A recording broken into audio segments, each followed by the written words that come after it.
Hi, today is Thursday. It is October the 9th, and as I promised in an earlier video, I will be doing some continuing videos about this seminar that I went to by a business guy who was very, very successful. And as I mentioned in the first one, for those of you that missed it, he came out and a lot of people there had heard him before. I hadn't. He said, "I'm just a successful businessman," and he was he is. And he said, everything I talk about in this business seminar comes from this book, and he held up his Bible, and everybody kind of went crazy. And I quoted yesterday Joshua 1:8, and today I'm going to go to another quote, and it is Deuteronomy 8:18, and I'm going to read it for you, just so you'll know where this gentleman was coming from. "Remember then the Lord your God, for he is the one who gives you the power to get wealth by fulfilling, as he has now done, the covenant he swore to your ancestors." So here's the setup for this. Okay, so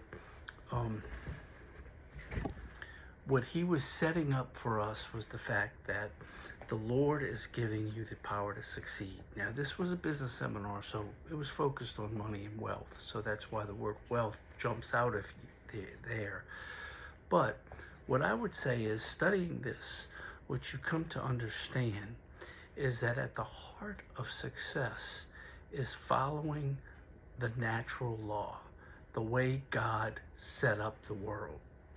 Because God set covenant with man in the Old Testament, whenever they obeyed the covenant, they were blessed. Whenever they broke the covenant, they received curses. So you have the Abrahamic covenant, you have the Mosaic covenant, you have the Davidic covenant. Ultimately, you wind up with the new covenant, which is the covenant that Jesus brought forth to fulfill everything in the Old Testament. So that's why you can go to the Old Testament and read things and know that they have been fulfilled through Jesus Christ. So what was this man saying? This man was saying that you got to live right. You have to do right. He had a saying that said, "People first, money second." If ever there is a dispute over a penny or a dollar or $10 or $100 or 1,000, don't let money destroy the relationship, because God didn't put us on this earth to live in a vacuum. He put us on this earth to live in community. And it's within that community that we find the basis for relationship. And it's through relationship that you can experience success, especially in business, which at the heart of business is providing a good product or service that is needed at a price that people can afford. A quality service, good, or product at a reasonable price. And that's how you have the basis. He used to say things like this: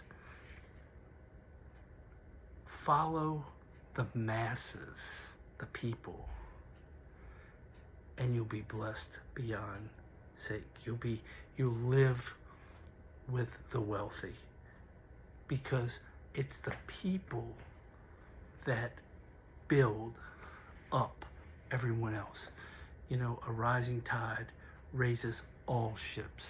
And so we want to put everybody in a position to benefit from the rising tide. So today's message is very simple. Stay close to the natural law, the way God made the world.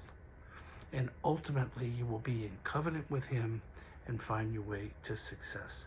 Now, in future videos, what I'm going to do is I'm going to focus on some specifics he talked about, a lot from Proverbs, and I'm going to tell you a short story about that before we sign off today.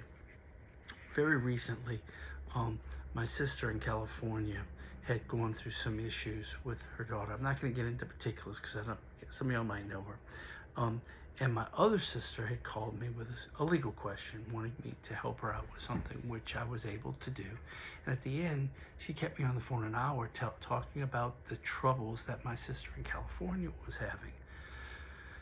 That night, in the middle of the night, why I don't know, I woke up. It's usually 3 o'clock when this happens or thereabouts. I woke up, I saw the light of my phone come on, and I looked. It was a text from my sister in California, and all it said was, "Are you awake?" So I said, "Yes," and she said, "Can you talk?" So I got out of bed, went to my office in the house, and called her. And she basically told me the whole story that my other sister had just told me about what was going on in her life. And she was looking for some advice and some help. And what I told her at the end, I said, "Look, what God is telling me right now is for you to read Proverbs. There are 31 Proverbs. There's 30 or 31 days except for February, and every month I said you can read one chapter a day, follow the day of the month." So on the 20th of that month, several months ago, she started, and I told her I would walk with her. So from then to now, every day, I've been reading a chapter of Proverbs. So today we read chapter 9. There's always something really good in there that I'll copy and paste in a text to her to let her know that I'm still walking with her. My point is that there is a lot of wisdom, the wisdom of Solomon in the Proverbs. And this businessman quoted the Proverbs a lot, and I'm going to do that too in the course of the next few videos. So if you're looking for maybe some little tidbits that I picked up at a different seminar, stole from another guy if you want, stay with these videos, and I'll be doing one hopefully every day. If you like what you're seeing on my videos, please like them and share them, and subscribe to my channel, because then it populates and more people will get a chance to be exposed to it. So with that, I'm going to sign off today. This was a short one, but God bless. Have a great day.